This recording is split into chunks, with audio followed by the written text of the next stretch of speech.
seen the factions in ZANU-PF trying also to use the judiciary system of Zimbabwe. If you are following the Zimbabwean politics, we have seen the war veterans taking Emerson Dambudzo Mnangagwa head on to the Constitutional Court, the very Constitutional Court that he politically actually controls. And we have seen also constituencies, and we know through the faction of retired General Chiwenga also taking an initiative in terms of taking each and every member of parliament in Zimbabwe to the Constitutional Court. We have seen the Constitutional Court, also we have seen the former opposition MP, that is Prince Dubego Sibanda, taking the CAP3, Illegal Constitutional Amendment Bill number 3 of 2026, to the Constitutional Court. And the court, fewer judges, about 7 judges, dismissing all the cases. And one can tell that in this matter, where they are supposed to decide a very controversial and sometimes dangerous political matter, they chose to actually stay with Emerson Dambudzo Mnangagwa. And according to advocate Thabani Mpofu, he calls this process judicialization, starting with the judiciary, the hope that the judiciary will solve a political problem, a complex constitutional crisis in Zimbabwe, especially in an environment of Zwiganandas who are ready to pay any amount to the judges, who are ready also to pay any amount to anyone for the purposes of shutting their mouth and also getting the desired political ends. According to advocate Thabani Mpofu, this will not work. This will not solve the problems. It is judicialization of political disputes. And we have seen a lot of this. In Zimbabwe, the question that arises at the moment, is it normal for any political party on that matter, or for any political parties with disputes at the moment, now that we see Mnangagwa is determined to roll out the illegal constitutional amendment bill number 3 of 2026, and he looks set to actually achieve this bill. Will he be stopped by the courts?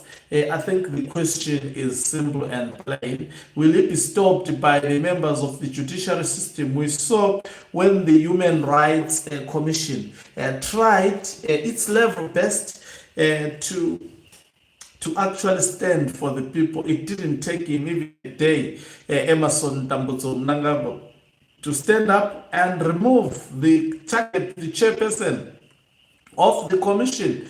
Zimbabweans just spoke on social media and they did nothing. That is what Mnangagwa is happy about. That he will urinate on Zimbabweans. They will just make noise on social media and end there. Does this moment call for that? And this is, I think this is what the advocate was trying to put across. He says, let this be said plainly. The judicialization of political disputes is an act of cowardice. That's according to him, that judicialization, and you will hear it clearly that this is what he's talking about. He says, and a betrayal of the people who look to political and civic leaders for direction and courage.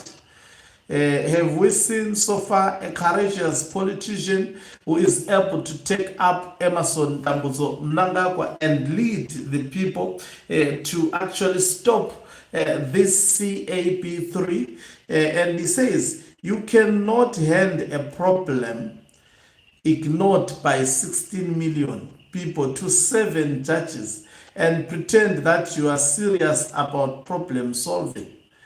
By principle, the judiciary, the last bastion in the defense of civil and political rights, must be the last resort, not the first refuge for political failure. It should enter only when every democratic, political, and civic avenue has been exhausted, not when leaders lack the nerve to act.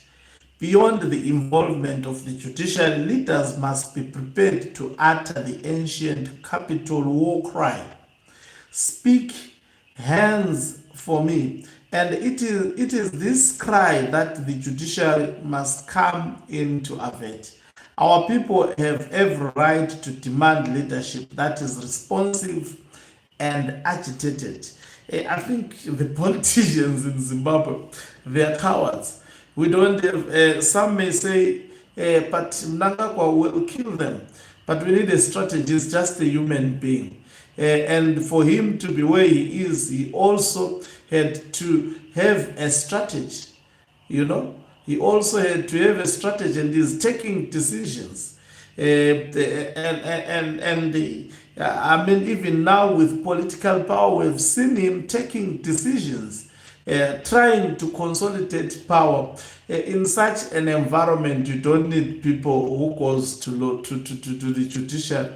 Judiciary members, they are also afraid. These are professionals. If they act in any manner, they may be fired. Sometimes I know we can say the judiciary is captured, it is tied, especially on political matters. It cannot be seen to be going against Emerson Tambutso Mnangagwa, who is ready to institute their removal as soon as possible, especially if he smells any betrayal from them. Shane Doa says, advocate nothing, and I mean nothing, will serve the people of Zimbabwe from the ills of ZANU-PF unless they relentless patronize the streets of Harare vigorously, unabating in their multitudes. Someone says, Mangis Elvis says, very simple. The courts cannot replace referendum. Cap 3 remains illegitimate. The way forward is any means necessary to remove the tyrant. And Ruizo Martinzo says, well said. I, however, think that because ZANU-PF believes in the eloquence of the sword and that our political landscape is clogged with lawyers, the courts have unfortunately become our only refuge. I have been saying this for decades now. Hamish Joao says, it is using the judiciary to subvert the will of the people. Zuri pachena ka izwi. So